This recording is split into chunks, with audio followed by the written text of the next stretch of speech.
Now, Colletta Wanjohi has been monitoring this meeting of finance ministers in Dakar. She joins us now from that very city.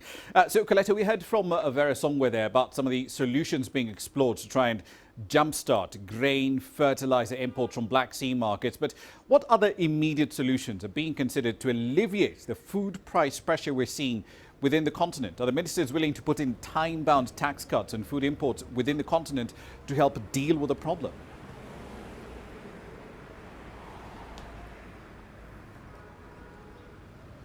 Well, Rama, the ministers are saying that the immediate solution would be to get liquidity. The continent needs liquidity to be able to cope up with the increasing prices of foodstuff, especially things that were being imported from Ukraine. So they are saying that the International Monetary Fund should release more facilities so that they can be able to get more special drawing rights.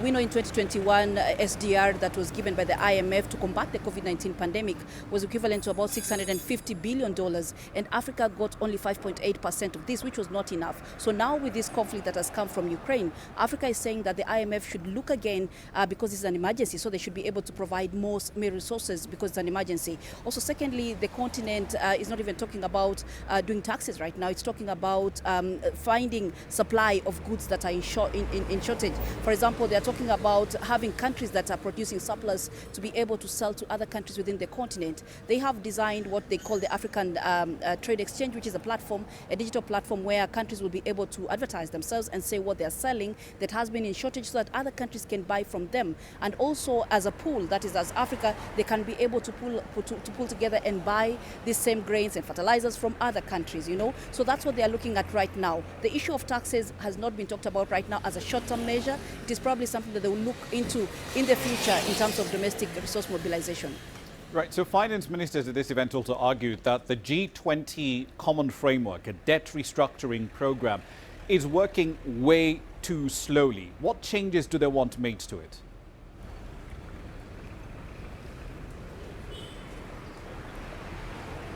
Well, the issue has been addressed as the need for Africa to redefine its relationship with multinational agencies, and this includes the International Monetary Fund and other lending institutions. Could be as a group, could be the G20, G7, and also the IMF. So they are saying that it is time for some of the rules and regulations that are put for Africa to access funds to be redefined, because the UN Economic Commission for Africa says some of these rules that are working right now were formed in the 1940s, you know, and they don't apply now because the continent is getting crisis, for example, the Ukraine crisis that is not even part of. So they are saying that it's time for the continent to, and for these institutions to agree to redefine these measures, because Africa has become a very important unit in the globe because it has developing countries, and it is quite, an important unit that cannot be ignored and cannot be treated like it was in the 1940s and all that. So that is how they have approached it. I mean, the president of the African Union, who is the president of Senegal, Macky Sall, has said that he will be talking to some of these, he'll be attending the G7 summit as well as talking to some of these countries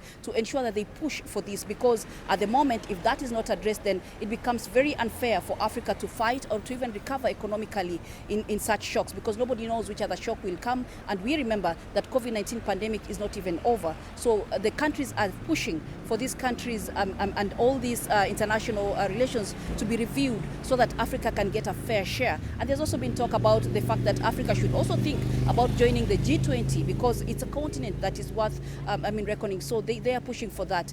It's a matter that it's we're yet to see how it will work out, but they're hoping that if Africa speaks with one voice, then the G20 and all the other international financial institutions should be able to listen to what the continent is talking about.